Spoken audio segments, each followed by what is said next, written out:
پاکستان اعلیٰ سطح military dialogue group HLMDG کا 15واں اجلاس 22 تا 23 دسمبر تک انقرہ میں منعقد ہوا۔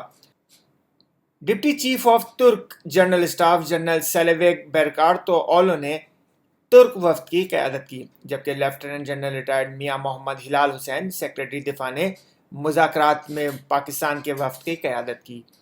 HLMD اجلاس کے دوران دونوں وفود نے فوجی تربیت، تعلیم، انسداد دہشت گردی اور دفاعی صنعت میں مشترکہ پیداوار اور خریداری سمیت باہمی تعاون کے تمام مواقع پر تبادلہ خیال کیا۔ اطراف نے مشرق وسطی، جنوبی ایشیا اور افغانستان سمیت موجودہ علاقائی ماحول کے بارے میں مشترکہ نقطۂ نظر پر تبادلہ خیال کیا۔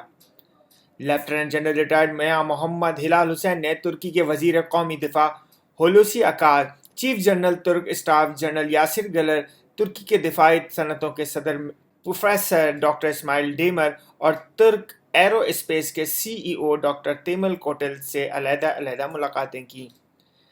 پاکستانی وفد نے دفاعی صنعتی فرم بشمول بائیکار، ایسالسان، ہیوالسان اور ٹائی کا بھی دورہ کیا۔ Online digital T V, اسلام آباد۔